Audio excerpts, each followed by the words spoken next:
Hello, our topic is Sagittarius.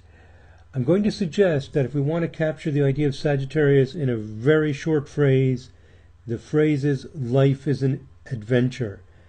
An adventure implies in terms of talking about Sagittarius that we see into the distance. Sagittarius is far-sighted. Every zodiac sign represents some relationship to the world. What Sagittarius does is allow us to look out into the distance. So we all know that we have perspective. We can focus in on things that are close to us. We can look off in the distance. And what Sagittarius does is draw our attention to the distance, to the far reaches of things, both physically and mentally. So my suggestion is that is the primary thing that Sagittarius does. It looks off into the larger perspective, the bigger picture. It's looking at and getting involved in that bigger picture, and every zodiac sign is motivated. There's a drive. So there's a drive to participate in the larger world, to travel physically, mentally. That would mean philosophy, politics, the big issues, religion. How does everything work? So it's the adventure, and it's also, when you're on an adventure, when you're stepping into something bigger, if you're not prepared, you are in trouble. I mean, if you're not on an adventure, if you're not out on a limb, if you're just playing it safe and you make a mistake, okay, no problem. But if you're out on a limb, you're exploring something that you're not familiar with. And that's the point of going out into the distance, is there's some risk involved. So Sagittarius is involved with risk, that risk of expanding out into something that you cannot experience yet completely or understand, and exploring it and growing into this larger world. So it's an adventure. It's the adventure of expanding your horizons. So a child, lives in their home in their little neighborhood, and then we get into a larger neighborhood, and that's the Sagittarian process. Now, I'm going to suggest that's the essential function of Sagittarius, to bring us into a larger world. Now let's look at interpretations by two great astrologers, Stephen Forrest and Rob Hand. First one from Stephen Forrest. He says in a very short video clip at this YouTube page, he says, one ancient image or metaphor for Sagittarius is the gypsy. Live your life. I skipped over some sections. That's what the ... means. So let me read that again. One ancient image or metaphor for Sagittarius is the gypsy. Live your life richly, a real sense of adventure. If we are true to the gypsy, that might annoy or threaten more judgmental people. Okay, so that's the adventure, the gypsy. And live your life richly, adventure, and this can threaten more judgmental people. Certainly. So you're stepping outside the scope of that most people live in. Now, he says, the other half, you were born the philosopher, to think big questions. The gypsy and the philosopher, these two don't always add up comfortably together. Okay. So Stephen's emphasizing two archetypal images, the gypsy and the philosopher. And what I'm suggesting is that that's exactly correct. I agree. And the way that these archetypes develop is they develop out of something very simple. There's an underlying process. The underlying process is you look off into the distance. Well, if you look off into the distance and you consider the larger picture, well, then you're a gypsy. You're leaving the comfort zone, and because Sagittarius is interested in what's out there, participating, and it believes that this is fun, this is an adventure, and what keeps us from looking off in the distance, considering these big things? Well, responsibilities. So Sagittarius often leaves behind responsibilities, the things that keep us grounded and limited, in order to pursue these things. It's like a gypsy attitude. Just go with the flow to something bigger and better, and don't get stuck in one place. And then also the philosopher issue comes up, because when you're on an adventure, you're going to quickly find out you're going to get into big trouble if you don't understand how things work out there. So there's the gypsy, let's get out there and explore, and then there's the philosopher, let's understand where we're going. What you'll find, some Sagittarians the gypsy comes out more, the philosopher comes out more, or other things come out more. These are all expressions of someone who's mainly interested in the bigger picture rather than the little details and the responsibilities that hold us back. So what I'm suggesting is that I'm agreeing with Stephen Forrest. Maybe I'm expressing it a little bit differently or putting a slightly different emphasis or twist on it, but the basic idea is agreeing. I'm putting more emphasis on the signs as a process, as a function, as a way of relating to the world, and how the archetypes grow out of it. I'm not sure if we're saying anything really different or not. Number 2, Rob Hand says Sagittarius, in his book Horoscope Symbols, describes how Sagittarius wants to find a larger social role that allows maximum self-expression while also doing something useful. Well, I think this is a very similar idea. The idea that you're getting out into this larger context, and while you're in it, you want to enjoy the adventure, but you also have to get some comprehension of how this works, or you're going to get into deep trouble. So you become useful or functional in this larger world. And that starts off usually through some kind of philosophy, religious perspective, political beliefs, etc., to organize and systematize how this larger universe of activity works for you. So what's in common here with both Stephen Forrest's interpretation, Rob Hand's interpretation, and by the way, I'm not limiting them to just this. I'm taking one little slice out of the great breadth of knowledge and information that they have. But one thing we have in common with all interpretations, I think just by about every astrologer, is that Sagittarius has a lot to do with the big picture. Okay. Now, there are also personality characteristics that people ascribe to zodiac signs. And among the personality characteristics for Sagittarius, some people say that Sagittarius is jovial.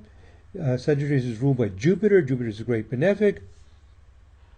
So you get this image of an outgoing, kind of extroverted, jovial kind of person. And also that Sagittarius can be very blunt and hurt people's feelings. I'm going to suggest that the archetypal images, which are expressions of a process, of a relationship to the world, are very common. When you get down to personality characteristics, that's very inconsistent. We're going to see in the research study that I'm going to present that the extreme Sagittarians are not particularly jovial. So some Sagittarians are jovial, some are not jovial. I believe that zodiac signs are about a relationship to the world. They're not directly about any personality characteristics. If a person's enjoying their adventure, they leave behind their responsibilities, they're not worried about things, then very often Sagittarius is jovial, but not necessarily. Sometimes Sagittarius can be arrogant because they have this bigger perspective and they know more than everybody else. Even though you may know more of the details,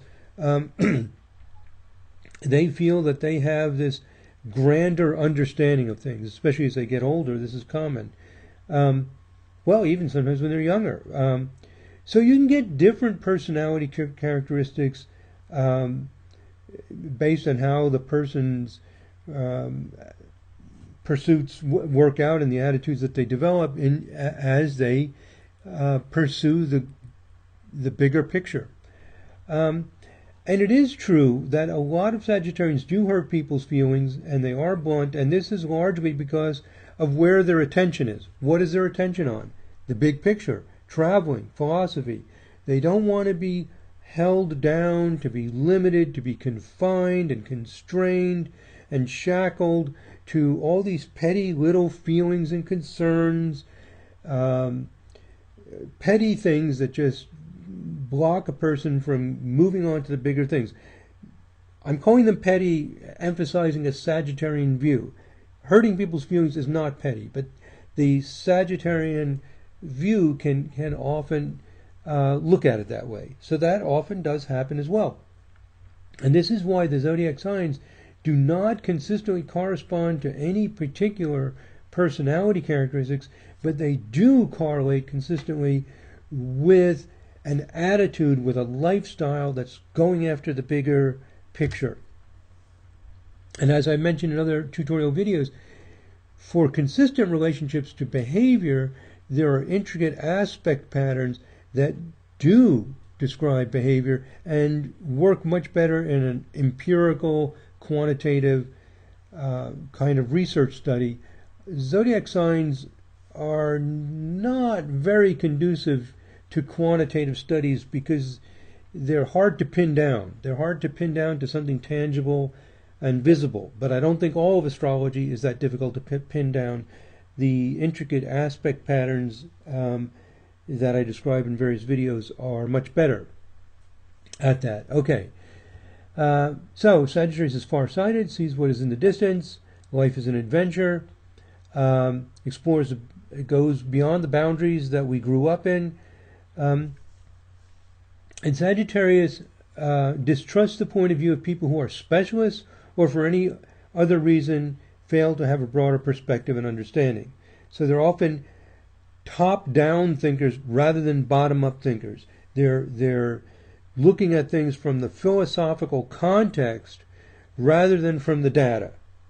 It doesn't mean that they're not smart and they ignore data completely, but they do tend to put more emphasis on the framework, the assumptions, the overall perspective, and then they fit the data into that. But what's most important to them is the philosophical perspective.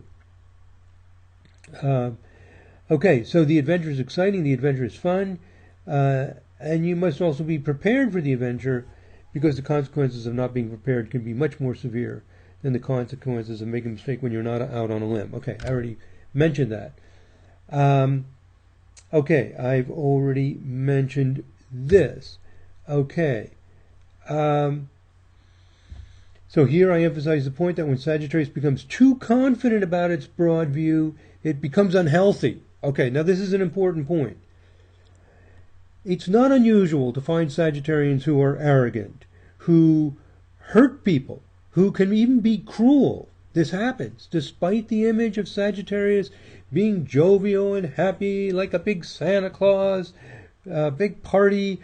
That's sometimes true, very true, and sometimes they're just outright cruel. And what happens is that Sagittarius is designed to explore, to continue to find new horizons. Sometimes the Sagittarian becomes a bit comfortable, that they feel that they found a resting spot, that they understand how things work, and this becomes very unhealthy very quickly. As soon as they stop and they feel like, oh, I've got the truth, I've got the big picture, they're failing to channel, to express this Sagittarian energy in the way that it's designed to be expressed, which is to keep expanding, to not just sit at some comfortable resting point. And when they do, they tend to get arrogant and tend to be lacking in compassion and sympathy and overlooking important details and personal issues of people. Okay, so that's an important point. And with all the zodiac signs, we see how the unhealthy expressions, the negative side of a sign, is because the person is not expressing the energy in the way that energy really wants to be expressed. So some people say, oh, I don't like Leo, there's such big ego. I don't like Virgo, they're always picking on you. I don't like Libra, they can't make up their mind. We don't like this, we like that. And the point I'm making here is that these negative characteristics are not necessary, and they're a consequence of not expressing this energy to its full potential. And this idea that Sagittarius needs to keep moving is consistent with the idea that Sagittarius is a mutable sign. So we have this idea that there are certain zodiac signs are mutable, Sagittarius is mutable, and there is a sense in which Sagittarius is mutable and is meant to be mutable, to keep growing and evolving. Excuse me. Okay, so what we're doing in these series of videos on zodiac signs is extreme case sampling, and the idea is this. People who have extreme Sagittarius, we're going to look at the charts of 4 people, the most extreme Sagittarians among over 20,000 people. They must have Sagittarian qualities, and they must be clear. If their Sagittarian qualities are not clear, our theory of Sagittarius is probably wrong. It's that simple. This is the shortcut to figuring out how astrology works. How you can figure out how astrology works without having to do a huge statistical study and search for statistical significance and all that kind of stuff. And here they are. Here are the top 8 Sagittarians, using a weighting system of giving 5 points to Sun, Moon, and Ascendant for being in Sagittarius. These are the top 8 people, and how you do your scoring system doesn't matter that much because, for example, this chart in the background we can see is a triple Sag. Sun, Moon, Ascendant, and Sagittarius. These are people with AA data from a birth certificate. Triple Sag with Mercury and Venus in Sagittarius. Jupiter, the ruler of the Ascendant, is in Sagittarius. This person is so Sagittarian that if he or she does not clearly exhibit Sagittarian qualities, our idea of Sagittarius is wrong. It's that simple. And some people say, oh, you can't generalize from one person. Well, that's the power of extreme case sampling. In extreme case sampling, you can generalize from just a few cases. As I explained in the other videos on extreme case sampling, there's a technical, mathematical reasons why this is true. Okay, so here are the top 8 people. What is that? 7 people. I can't count to 8. 1, 2, 3, 4, 5, 6, 7. Top 7 people. 7 people that score 23 or higher. 3 of them we don't have much biographical information for. There is a little bit for Jacob Fick. I could find almost nothing for this rugby player and this dancer. So we have 4 with a good amount of biographical information. And let's look at it. Are these the people that we expect to be extreme Sagittarians? Well, one thing that's interesting is that half of these 4 extreme people that we have biographical information for are murderers. Lucky Luciano, I don't know if he murdered people directly, but he was a mafia mobster boss. So there's obviously involved in even in killing people and other forms of crime. And this guy Charles Stuart, he murdered his wife. This is about as ugly as you can get. So that's interesting. If we were doing the zodiac sign Scorpio, astrologers would say, wow, look at that, the dark side showing up with Scorpio. But we're finding the dark side of life showing up with Sagittarius. And among the other 3, one of them is a Nazi lieutenant colonel. So we've got some pretty ugly things going on here. And for me, this is not surprising. As I mentioned before, Sagittarius can be cruel. I don't think any zodiac sign is the dark side of life. I think that all 12 signs have a positive purpose. And the dark side comes about because people are not expressing the energies in the best possible way. So there's the overview, and we're not seeing an emphasis on philosophers or gypsies. We do have an artist, an athlete. This fellow is a composer of classical music, so he's involved in a pretty, you might say, heavy or deep form of music. with a lot of research and hard work. He's not just bouncing around in a light sort of way. So overall, we're not seeing images of the philosopher or the gypsy, but the idea is that these are psychological attitudes, and in my approach, we're going to see the emphasis on the bigger picture and the adventure, and whether it's clear that the philosopher or the trickster or the gypsy or any number of other images for Sagittarius come about, well, that's just going to depend on how life evolves for them. But what's consistent is the adventure. They are all on an adventure. So let's look at this. The very first one is Maria Perego, a Sagittarian artist. Now, what would it mean to be a Sagittarian artist? It means looking at the bigger picture. It means an emphasis on the adventure, not getting bogged down in all the technical details. She may have expertise in technical details. Sagittarius isn't going to kill other things in your chart.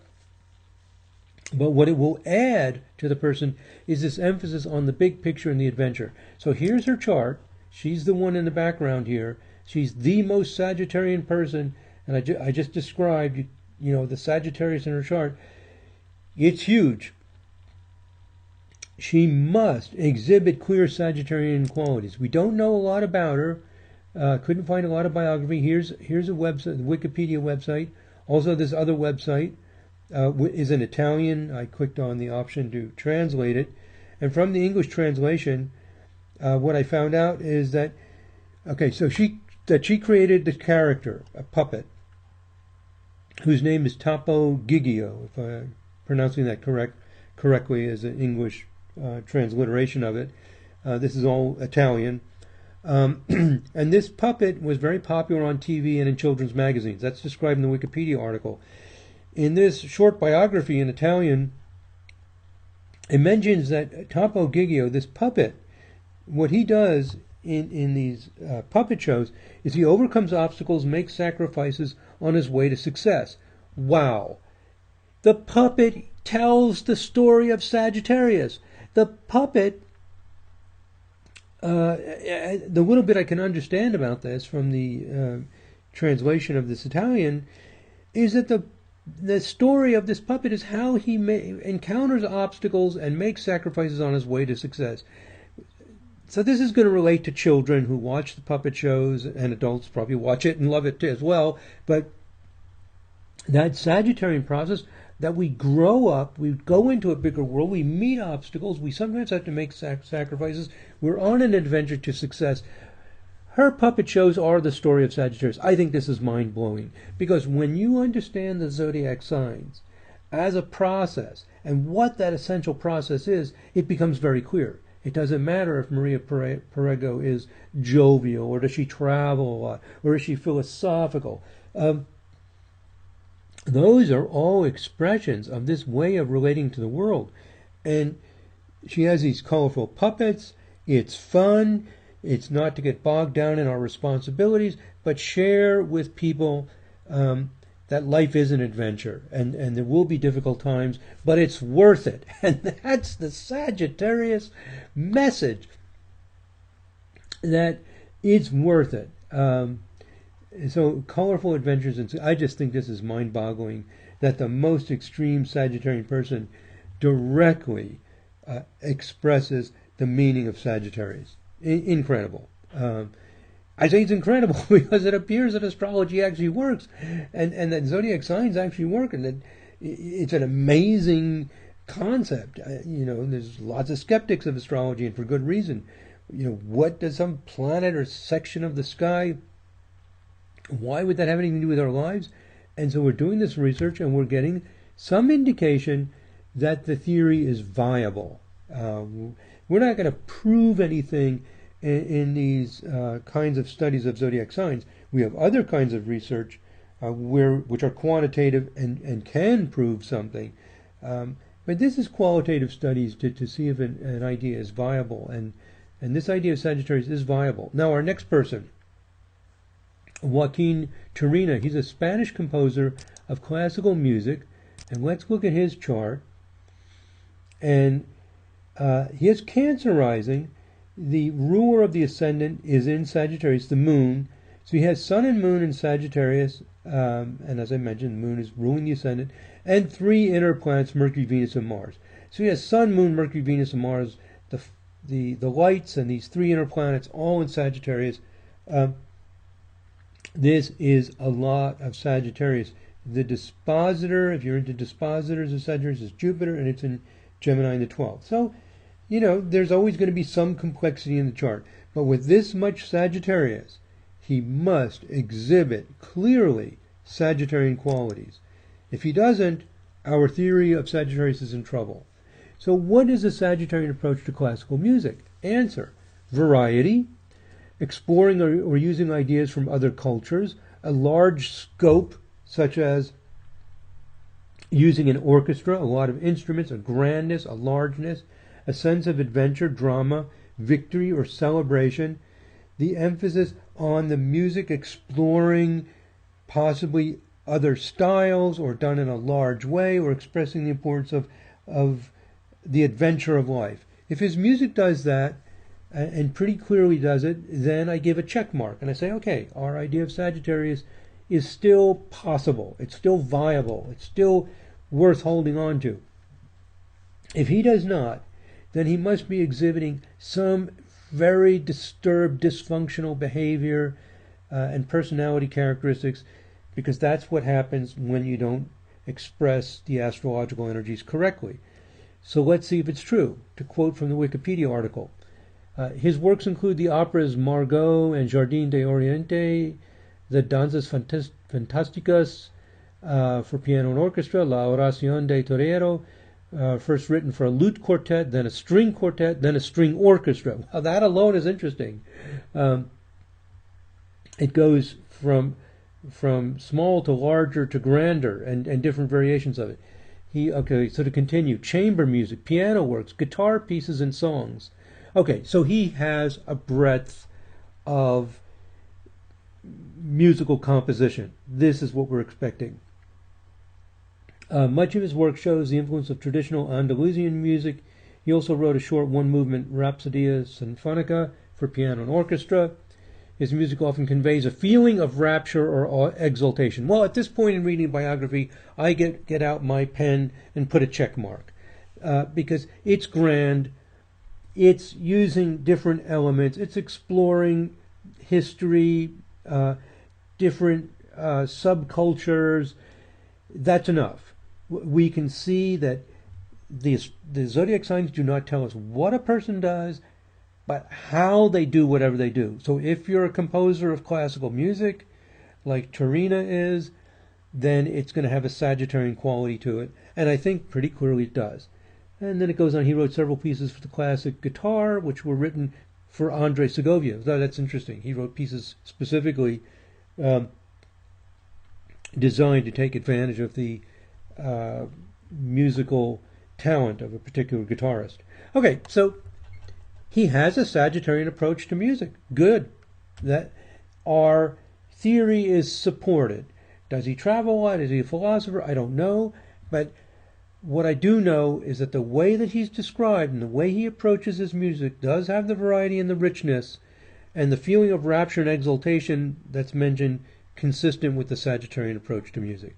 And that's all we're looking for.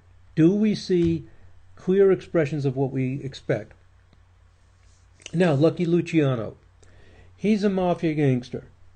Again, my idea is that the zodiac signs do not tell us what a person does, but how they do whatever they do, good or bad. Here we have bad. He's a Mafia gangster. What would a Sagittarian Mafia gangster be like? Well, to quote from the Wikipedia article, I'll read this very quickly. In October 1946, Luciano secretly moved to Havana, Cuba. Luciano first took a freighter from Naples to Caracas, Venezuela, then flew to Rio de Janeiro. He then flew to Mexico City and doubled back to Caracas, where he took a private plane to Camagüey, Cuba, finally arriving on October 29th. Luciano was then driven to Havana, where he moved into an estate in the Miramar section of the city. Luciano's objective in going to Cuba was to be closer to the United States so that he could resume control over American Cosa Nostra operations and eventually return to the United States. Well, that's a Sagittarian approach to crime. He's approaching crime in a Sagittarian way, big, massive scale, and in this case involves lots of travel, big operations. It's got a Sagittarian flavor to it. Also, I'll read this. In 1946, Lansky, so I guess Lansky is another Mafia gangster, called a meeting of the heads of the major crime families in Havana that December. The ostensible reason was to see singer Frank Sinatra perform. However, the real reason was to discuss mob business with Luciano in attendance. The three topics to discuss were, number one, the heroin trade, number two, Cuban gambling, and three, what to do about Siegel and the floundering Flamingo Hotel project in Las Vegas. The conference took place at the Hotel Nacional de Cuba and lasted a little more than a week. Now that's pretty Sagittarian. Week-long conferences at a hotel, lavish surroundings, big wheeling and dealing. So not all Sagittarians are big wheelers and dealers. Like our puppeteer, what's her name? Maria Perego. But in one way or another, whatever the person does, they do in a Sagittarian way, which means a big way, with a view of the larger context and the adventure involved. So, Luciano expresses the Sagittarian qualities. Now, some people may express what we think of as Sagittarian qualities, even though they don't have a lot of Sagittarius. That's okay. But if they have, because there could be other things that give Sagittarian qualities, but if you have this much Sagittarius, you must have very strong, if you have this much Sagittarius, you must have very strong behavior, expressions, personality characteristics, and the people do. So we're getting confirmation that the astrological idea is making sense. By the way, why is he a gangster? That's going to be in the aspect patterns and the midpoint patterns. I'm already at 32 minutes. I got a little more I want to say about Sagittarius, so I'm not going to take a big digression here on why he's a gangster. But I have another tutorial video on Mafia gangsters. I missed him because the way I found the Mafia gangsters was I had the Sirius 2.0 software, which has all this data and has notes. I pulled out all the charts that have the word gangster, have the word mafia in the notes. I should have also searched for gangster because the word mafia happened to not be in the notes. But anyway, he's another mafia gangster, and he has the extremely strong 11th harmonic pattern. I'll mention this very, very briefly because I don't want to get distracted from our subject, which is, here's Luciano's chart with all the Sagittarius. He has Aquarius rising. The traditional ruler of Aquarius is Saturn. It's in Sagittarius. Sun and Moon in Sagittarius, along with Mercury and Mars. Also, what did you got? He's got Sun, Moon, Mercury, Mars, and Saturn all in Sagittarius. Huge amount of Sagittarius. Why is he a gangster? If we look at his midpoints, we'll find out that this huge conjunction. Let me go back to the chart wheel. Sorry for jumping around. But he has Uranus conjunct Mars, conjunct Sun, Saturn, and Moon. 5 planets all within 4 degrees. And the way these are spread out, you end up with midpoint structures like Sun at the Moon Mars midpoint, 4 minutes. Let's look at some of these things. How about Mars at Saturn Uranus midpoint? Very kind of disturbing. Mars at Moon Uranus, explosive combinations. So he's got explosive combinations. The Sun at Moon Uranus, Mars Saturn, Saturn Uranus, Moon Mars, 4 minutes. Dynamic, powerful combinations. And then they show up in the 11th harmonic chart. Midpoint systems with Pluto also involved. Maybe I'll describe this in a separate video. I don't want to get distracted. But the point being that he's got I don't want to get distracted from our main topic, which is Sagittarius. He has these midpoint patterns indicating his propensity to be a free spirit, independent, potentially highly explosive, impatient, and dynamic. Also, he has some very unusual things in his ninth harmonic chart, and unusual things about that. You can pause this video and read about this if you want. I'm going to move on, and maybe I'll talk about this in a separate video. Very, very interesting. The planetary patterns in the charts of criminals, and in particular Mafia gangsters. We've done some research on this, and as I mentioned, there's another tutorial video on it. Okay, but let's continue with Sagittarius. Jacob Fick, I mentioned I don't have much biographical information about him, but as a Nazi lieutenant colonel, he's involved in implementing cruelty based on political and philosophical beliefs, and this, I just want to mention, does happen reasonably often with Sagittarius. It's one of the negative expressions of Sagittarius. There are negative expressions of all zodiac signs, things that happen when the zodiac sign becomes unbalanced, when the emphasis on being big dominates so much that the person loses sight of the personal feelings of other people. They lose contact with that completely, and that's what happens to some of these cruel people. There are many reasons why people can become cruel like that and insensitive, but Sagittarius can lead to it. And here's another example. Talk about insensitive to personal feelings. This is horrific. It is as evil as it gets. It's hard for me to even talk about. It's so ugly. This fellow, Charles Stuart, let's look at his chart. Maybe if we can understand his ugliness, we could help prevent it in the future. He has Sun and Ascendant in Sagittarius. The ruler of the Ascendant is Jupiter, is in Sagittarius, along with Mercury and Mars. That's a lot of Sagittarius. He has Jupiter in the first house, ruling the Ascendant. Is he a big, jovial, happy guy? Well, maybe to some extent he is, but he murders his wife. His moon, by the way, at 1 Leo, trine the Ascendant at 1 Sag. A lot of people say, what a wonderful trine in these fire signs. Not such a wonderful guy in the end, you might say. I guess there's good things about everybody, but if you look at this chart and say, wow, look at all this great benefic energy, it doesn't work that way. Okay, so he murders his pregnant wife to make it even uglier for the insurance money. Okay, I mentioned that the idea that trines are good and Sagittarius is jovial needs to be dropped. We just need to drop that flat out. Those are one among many possible expressions of Sagittarius. Killing your pregnant wife for money is about as evil as can be. We do not know much about his personality except that his focus was on big things, money and the life it will afford him. And he had the ability to rationalize his behavior based on some larger, in this case, distorted philosophy or belief that probably contributed to his behavior. So if we look at Sagittarius, and in this particular way, we can make some sense of what's going on with him.